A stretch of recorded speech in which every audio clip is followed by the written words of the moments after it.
Bismillahirrahmanirrahim. Assalamualaikum warahmatullahi wabarakatuh. Perkenalkan, saya Sinta Marsyana Safara dengan NIM 233161007, kelas 1A Prodi Tadris Matematika.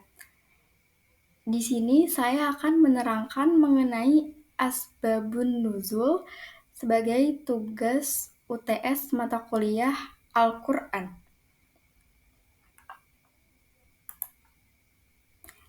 Di materi asbabun nuzul ini, saya akan membahas mengenai 4 bab, yaitu definisi asbabun nuzul, macam-macam asbabun nuzul, manfaat mengetahui asbabun nuzul, dan bagaimana contoh asbabun nuzul dari sebuah surat.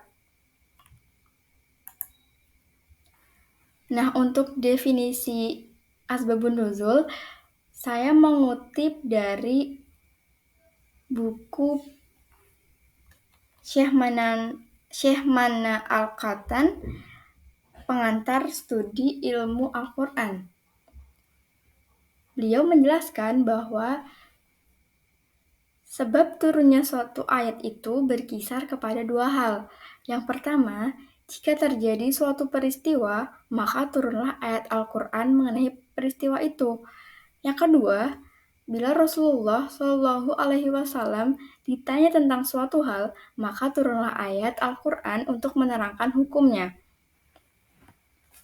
Tetapi, hal ini tidak berarti bahwa setiap orang harus mencari sebab setiap ayat, karena tidak semua ayat Al-Quran diturunkan karena timbul suatu peristiwa dan kejadian atau karena suatu pertanyaan. Nah, oleh sebab itu, maka asbabun nuzul didefinisikan sebagai sesuatu karenanya Al-Quran diturunkan sebagai penjelas terhadap apa yang terjadi, baik berupa peristiwa maupun pertanyaan. Selanjutnya membahas mengenai macam-macam asbabun nuzul. Macam-macam asbabun nuzul di sini terbagi menjadi 3, yaitu yang pertama dilihat dari sudut pandang berbilangnya asbabun nuzul untuk satu ayat atau berbilangnya ayat untuk asbabun nuzul. Yang kedua, dilihat dari sudut pandang redaksi-redaksi yang digunakan dalam riwayat asbabun nuzul. Yang ketiga, ditinjau dari segi latar belakangnya. Untuk macam yang pertama yaitu dilihat dari sudut pandang berbilangnya asbabun nuzul untuk satu ayat atau berbilangnya ayat untuk asbabun nuzul. Di sini terbagi lagi menjadi 2, yaitu ta'adud al-azhab wa al-nazil wahid dan ta'adud an-nazil wa al-asbab wahid.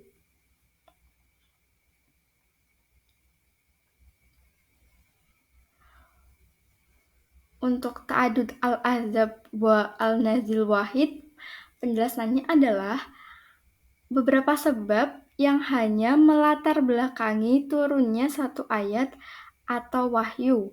Terkadang, wahyu turun untuk menanggapi beberapa peristiwa atau sebab.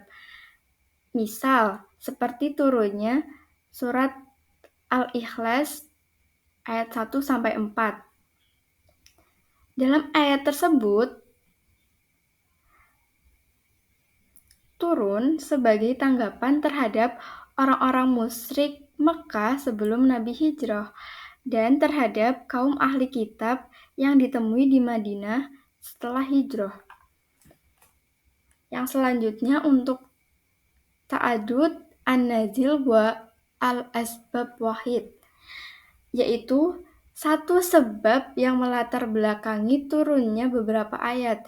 Contoh, seperti surat Ad-Dukhan ayat 10, 15, dan 16.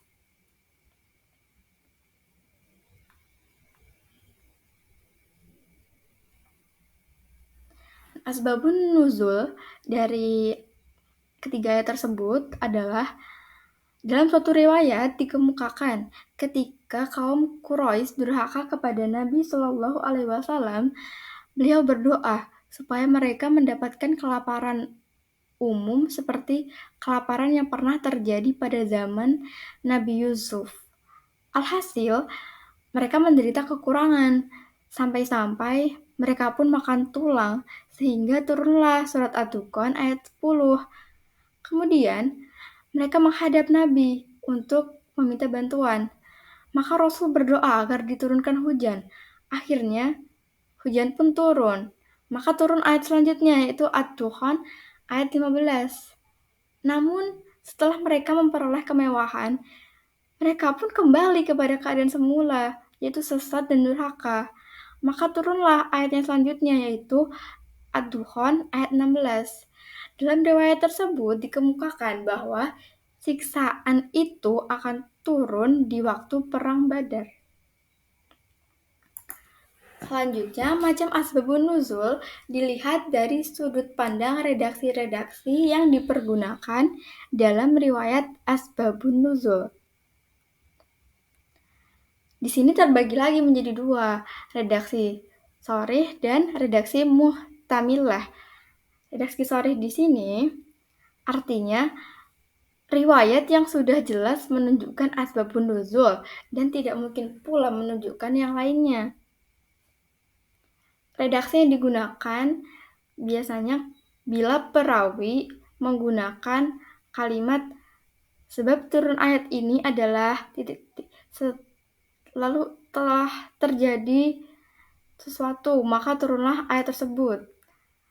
Rasulullah pernah ditanya tentang sesuatu, maka turunlah ayat tersebut. Yang selanjutnya untuk redaksi muhtamilah. Redaksi muhtamilah atau kemungkinan. Biasanya bila perawi mengatakan ayat ini turun berkenaan dengan bla bla bla. Saat saya kira ayat ini turun berkenaan dengan bla bla bla. Maka yang dimaksud adalah ayat itu mencakup ketentuan hukum tentang ini atau itu dan bukan bermaksud menguraikan sebab turunnya ayat. Contohnya adalah apa yang diriwayatkan Ibnu Umar yang menyatakan ayat istri-istri kalian adalah ibarat tanah tempat bercocok tanam, diturunkan berkenaan dengan mendatangi istri dari belakang. Yang selanjutnya, macam asbabun nuzul ditinjau dari segi latar belakangnya. Terbagi lagi menjadi dua, yaitu ada suatu kejadian, maka turunlah ayat yang menjelaskan kejadian tersebut. Lalu yang kedua, ada yang bertanya kepada Nabi Shallallahu Alaihi Wasallam tentang suatu hal, maka turunlah ayat yang menjelaskan atau menjawab pertanyaan yang disampaikan kepada Nabi Shallallahu Alaihi Wasallam. Selanjutnya yaitu manfaat mengetahui asbabun nuzul. Di sini terdapat 5 manfaat mengetahui asbabun nuzul. Yang pertama adalah dapat mengetahui hikmah pemberlakuan suatu hukum dan memperhatikan syariat terhadap kemaslahatan umum dalam menghadapi segala peristiwa sebagai rahmat bagi umat. Yang kedua, memberi batasan hukum yang diturunkan dengan sebab yang terjadi jika hukum itu dinyatakan dalam bentuk umum. Yang ketiga, apabila lafaz yang diturunkan itu bersifat umum dan ada dalil yang menunjukkan pengkhususannya, maka adanya sebab asbabun nuzul akan membatasi taksis atau pengkhususan itu hanya terhadap yang selain bentuk sebab. dan tidak dibenarkan mengeluarkannya dari cakupan lafal yang umum itu karena masuknya bentuk sebab ke dalam lafal yang umum bersifat qot'i atau pasti, tidak bisa diubah. Maka ia tidak boleh dikeluarkan melalui ijtihad karena ijtihad bersifat doni atau dugaan. Nah, pendapat ini dijadikan pegangan oleh ulama pada umumnya. Manfaat yang keempat yaitu mengetahui sebab turunnya ayat adalah cara terbaik untuk memahami Al-Quran dan menyingkap kesamaran yang tersembunyi dalam ayat-ayat yang tidak dapat ditafsirkan tanpa pengetahuan sebab turunnya.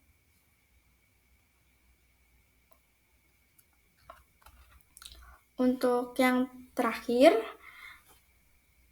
sebab turunnya ayat dapat menerangkan tentang kepada siapa ayat itu diturunkan, sehingga ayat tersebut tidak diterapkan kepada orang lain karena dorongan permusuhan dan perselisihan. Untuk yang terakhir, saya akan menyampaikan tentang contoh asbabun nuzul dari sebuah surat. Di sini saya akan menyampaikan asbabun nuzul dari Al-Kafirun, bahwa dikisahkan Allah Subhanahu wa Ta'ala menyampaikan kepada Nabi Muhammad terkait ajaran kaum kafir yang menginginkannya untuk segera meninggalkan dakwah Islam. Singkat cerita, hal ini terjadi di saat dakwah Nabi Muhammad di Mekah mengalami kemajuan pesat. Dalam hal ini, orang kafir Quraisy menemui Rasul dan memintanya untuk segera menghentikan dakwah. Tidak sampai di situ, mereka juga menawarkan kepada Nabi harta kekayaan dan juga tahta. Tentu saja, semua bujuk rayu tersebut ditolak oleh Rasul. Namun, orang-orang kafir tidak menyerah. Mereka membujuk Nabi Muhammad untuk bertukar ibadah. Hei Muhammad, mari kita bersama-sama menyembah apa yang kami sembah, dan kami akan menyembah apa yang kau sembah. Dan kita akan bersekutu dalam segala hal, dan engkaulah yang memimpin kami. Mendengar tawaran tersebut, awalnya Rasul sempat bimbang, hingga pada akhirnya turunlah surat Al-Kafirun yang menyampaikan dengan jelas larangan berkompromi dengan orang kafir dan menyembah Tuhannya. Nah, sudah jelaskan penjelasan saya mengenai asbabun nuzul. Sekian penjelasan yang dapat saya jelaskan dari saya. Wassalamualaikum warahmatullahi wabarakatuh.